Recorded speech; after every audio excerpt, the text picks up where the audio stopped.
So yun na guys, for today's vlog, samahan nyo ako, no? Dahil mag-grocery nga ako. Maliit na grocery na naman yung gagawin ko today. So ngayon, nandito ako sa Hanking Arcade. Dito yan sa Kwai Fong. So meron akong dalang trolley here. So usually, dala-dala namin to kapag nag-grocery. Kasi lalo na kapag mabibigat yung mga dadalhin namin. Like water, rice. Ayan, so very handy siya. This one's from IKEA. So usually yung mga tao rito may dala-dalang mga ganito. Para yun nga, madaling bit-bitin yung mga iga-grocery or yung ipapalengke. So yun, paakit na ako ngayon. Sa Park and Shop ako mag-grocery ngayon. And yeah, samahan nyo ako guys. Let's go. Please show me the way, baby, to your heart. Please show me the way, baby, to your heart. And nothing is better for me to be with you. And nothing is better. So we have Dole and Del Monte bananas here from the Philippines. $4.9 per pound.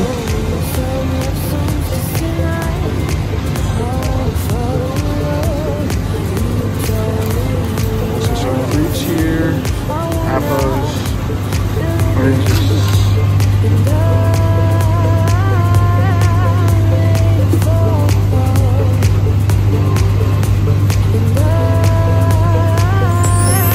$11.9, 4 pieces.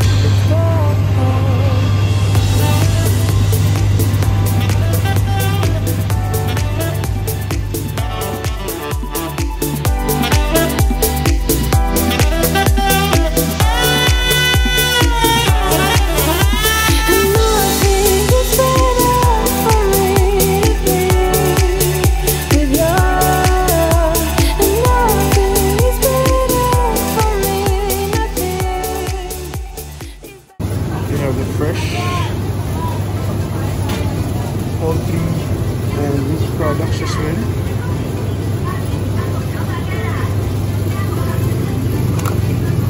Sinigang, pangginiling,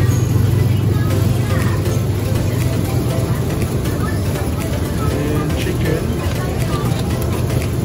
Drumstick, 3 pieces, 35.9%. Equivalent siya sa $1.25.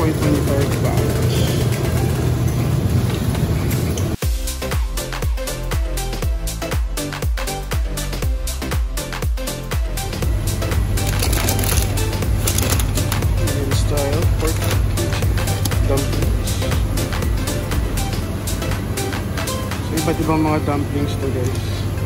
So for the Yakult, this is Yakult is 24.9 dalawa. So usually mas mura talaga kapag mas marami kang bibilhin.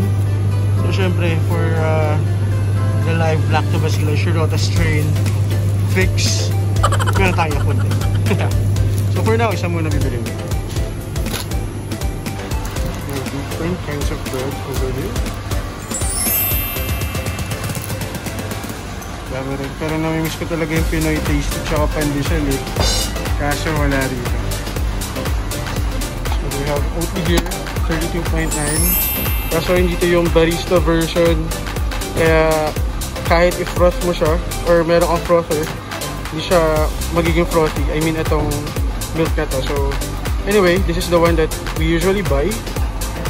32.9. Let's go. Pwede na to.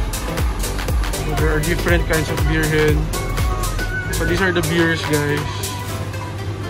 And mga alcohols.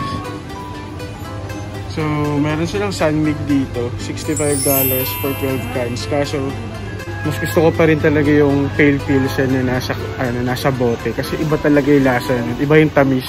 Kumpara din sa nakakan. I'm not sure why. Pero yun. So for the water, usually distilled water yung binibili namin. Unfortunately, wala na yung malaki. Yung 6 liters. Ito, 1.5 liter na lang. Wala na rin yung distilled water na ito, na Watsons. But, ito yung isa sa mga pinakamahal na commodity dito guys. Or nabilihin dito sa Hong Kong, yung tubig.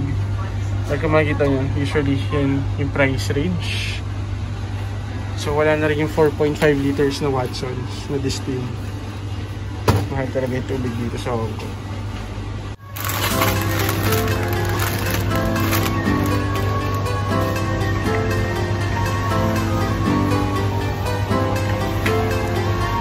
So Pringles, buy one, get one free. So syempre, patol na tayo guys.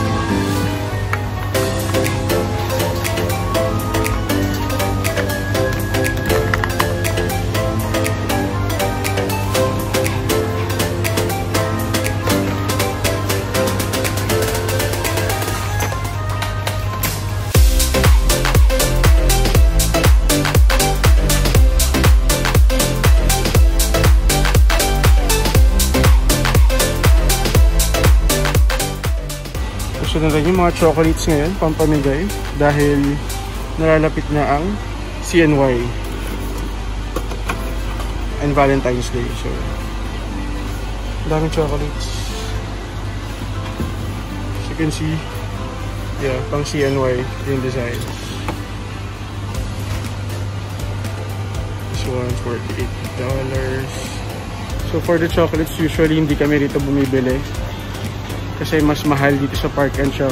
So usually sa mga specialty stores like Bestmart 360 or you know sa mga Price Mart or 759 stores, dun yung mga murang chocolates or imported chocolates. So ito rin yung isa sa pinakamahal nabilhin dito sa Hong Kong guys. Kung makita nyo yung mga presyo ng bigas. So 8 kilos maabot ng around $80 to $100 plus.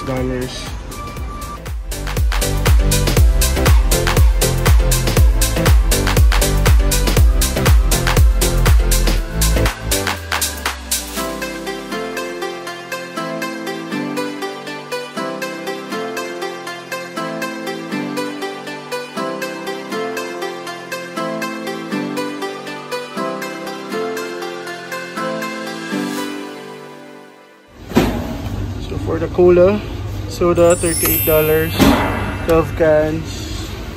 So, iba-iba. Maraming Pepsi dito, $28 naman. Yung 8 cans. Pero ako usually ito lang binibili ko. So, for the noodles, ito yung mararecommend ko. Yung Nissin.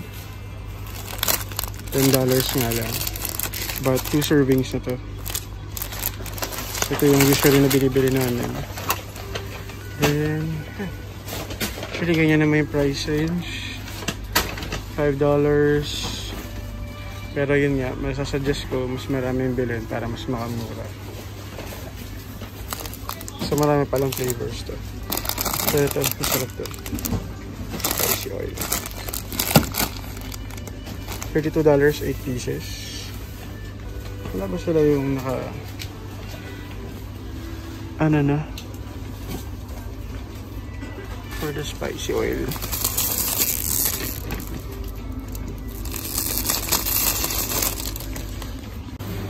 They also have self-service checkout here guys. Ayun yung parang counter.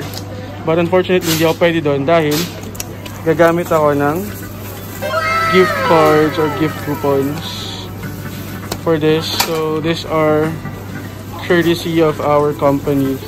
So tamas ko nila yan. Kaya pila ako din sa counter talaga. Magagamit namin itong coupon. So magkano rin ito, diba? $150 din ito. Malaking bagay na yan. So I think covered naman yung mga nabili natin ng coupon na to.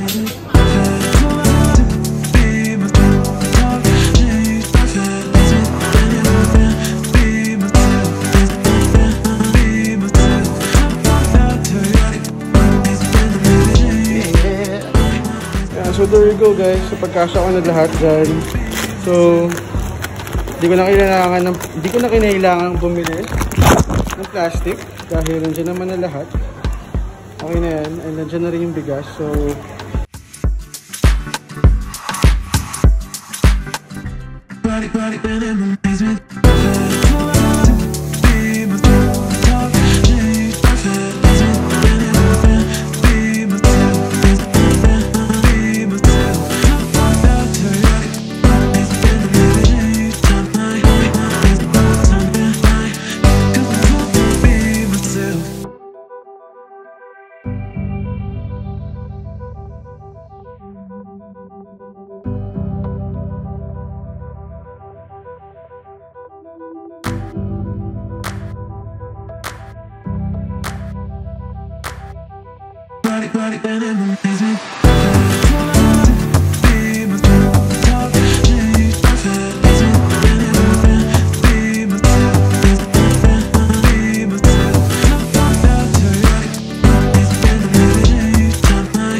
So yan guys, ngayon nag-edit na lang ako ng aking bagong vlog.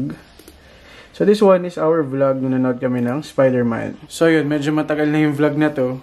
Pero syempre, para nga sa, benefit ng mga hindi pa nakanood ng Spider-Man. Lalo na sa taga-Pinas kasi diba late yung showing dun sa Pinas. Kaya late ko na rin, ipa-vlog or ipa-post ang vlog na to. Pero pinanood namin siya like nung first release dito sa Hong Kong. So, first night nanood agad kami. So, yun lang naman guys, yun yung naging natin ngayon. Naging activity natin. So, nag-grocery lang din ako. Tapos ito, edit, errands and all. So, ayun, dito nga pala sa Hong Kong. So, balik ulit kami sa strict social distancing rules. So, gaya nung nakaraan, nung 2021, I think, bawal na rin mag-dine in after 6 p.m. Mas pinahigpit sa mga restaurants, up to 2 people na lang yung pwedeng kumain together sa isang table. I think, basta very strict na. I mean, 2 to 4 yata kung vaccinated kayo, lahat dun sa grupo. Pero kung hindi, so, bawal magsama-sama yung malalaking grupo ulit. So, ayun lang, nakakalungkot na parang bumabalik ulit yung ganitong sitwasyon. Pero nababasa ko naman na itong Omicron, hopefully, na ito na nga yung last wave itong COVID. So, sana last na talaga itong mahihigpit na rules for social distancing dito sa Hong Kong. But, yun nga, work from home kami ulit. Mag-work from home ulit kami. Buong January, naka-special schedule kami or special working shift para lang din maiwasan siguro yung dami ng tao na papasok dun sa office, diba? So, for safety and health purposes na rin. So, yun lang guys. Again, maraming salamat sa pagsama dito sa aking vlog. Dito ko natatapusin to. Ayun lang naman ang naging eksena natin, para dito sa pa-vlogger episode natin for today. Sana nagustuhan ninyo. At kung nagustuhan ninyo, don't forget to like, comment, and share this video or this vlog. At kung hindi pa kayo nakasubscribe guys, subscribe na rin kayo. And don't forget to click the notification bell para mag-i-updated sa mga bagong vlogs dito sa channel ko. Yun lang guys, maraming salamat. This has been JB Domingo. Stay safe, God bless, and adios. Bye-bye.